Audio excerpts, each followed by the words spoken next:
Ladies and gentlemen, welcome back to the Sigma Real Estate Studios. I'm your host, Jimmy O'Done.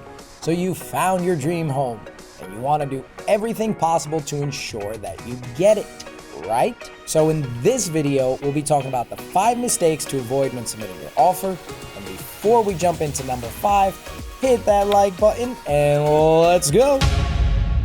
Now, real quick before we begin here.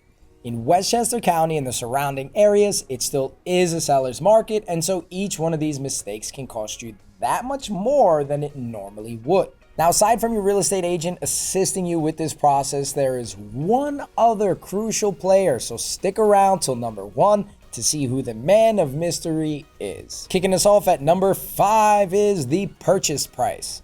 Now, the purchase price is the tip of the iceberg when it comes to your offer. Trying to be a bargain hunter and submitting an offer below the fair market value will only weaken your offer. Do keep in mind, however, the list price is just someone's opinion of value, and at times it can be higher than the fair market value, and sometimes it can be lower than the fair market value, and some agents will purposely do this to drive the price through the roof with bidding wars. And the last important thing to note about your purchase price number is the more favorable terms you have, such as buying all cash, the more flexibility you will have in your purchase price options. If your deal overall doesn't look that great, then you're going to have less flexibility when it comes to your purchase price options. Number 4, your mortgage down payment and earnest money deposit. Your mortgage down payment is going to dictate how much money you put down for the mortgage, and the earnest money deposit is going to dictate the amount of money you put down at the contract signing to hold the property while you are under contract. The more you put down on your mortgage down payment, the more wiggle room there will be if certain issues like an appraisal shortage comes up. Buyers who have higher mortgage down payments are viewed as more secure, and you may even have some additional flexibility in the purchase price when you're using down payments of, let's say, over 20%, 30, 40, 50, sometimes gives you a little more flexibility. So if you can, put down more. The earnest money down is what gives you skin in the game. My recommendation is usually around 10% to show true commitment.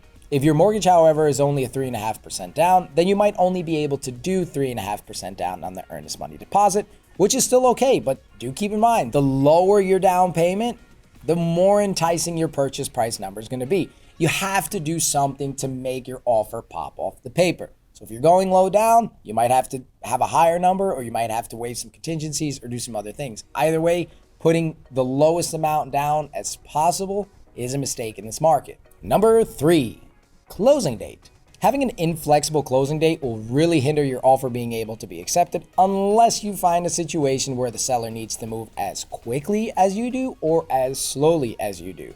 So if you want to avoid this mistake, be as flexible as possible to give yourself the best shot. Shameless plug, if you need help buying or selling real estate, then click that Calendly link down below and let's get you started. Number 2, almost there, contingencies. Now this is where offers either make it or end up in the graveyard. Contingencies are things that need to be fulfilled prior to being able to close. So the more contingencies you have, the less enticing your offer overall becomes. Now, inspection gets thrown in as a contingency a lot, but technically it's not a contingency that's part of the contract because here in New York, inspection is done prior to contract. But for the sake of this video, we'll include it in this section. So contingencies typically are inspection, appraisal, mortgage, and clear title. Right now, the ones that carry the most weight are inspection and appraisal.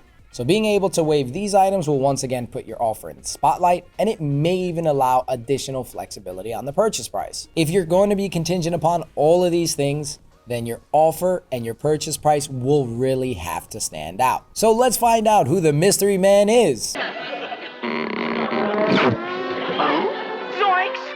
It's Mr. Carswell, the bank president. Just kidding.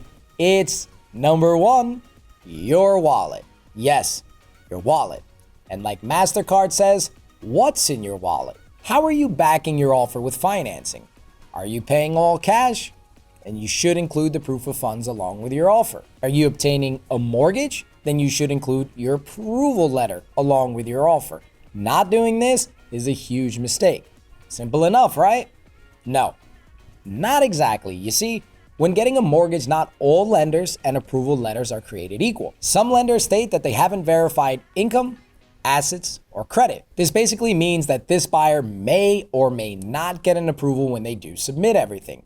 Think of this letter like the letter you get in the mail that says, hey, you're pre-approved up to $20,000 on this credit card. Call now for more details. And then when you give them your information, you may get the $20,000 or you might get another number. This is exactly what these letters are like. Then there's the full approval process where they have identified and verified your income, credit, and assets. So make sure you have one of these letters, which means you actually submitted documentation and it's not just verbal information that you gave over the phone. There's one last little devil when it comes to mortgages, and that is your lender. You see, a lot of listing agents will call the lender to verify that all documentation has been verified. If your lender's not answering the agent to verify all this stuff, then your offer will greatly diminish in value. I'm not kidding. We had a home for sale. We had an offer that was $20,000 higher than the second highest offer.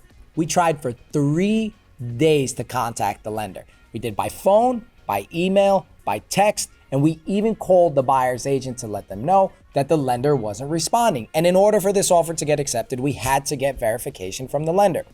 Long story short, never heard from this lender, and the seller ended up going with an offer that was $20,000 less because that lender was able to verify that they had checked everything.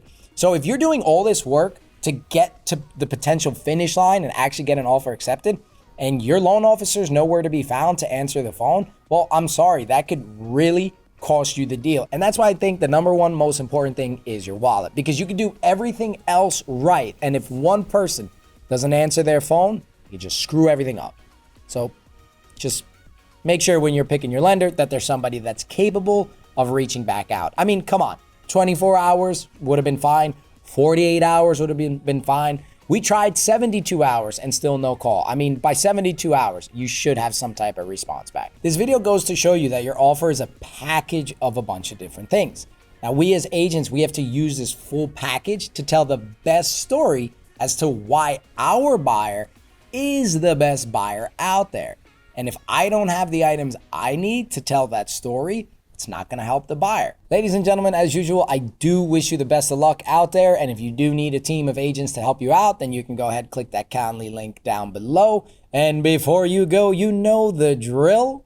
Hit that subscribe button, ding the bell, and I will see you here next time. I'm your host, Jimmy O'Done, and this was the top 5 mistakes not to make when submitting your offer. Good luck.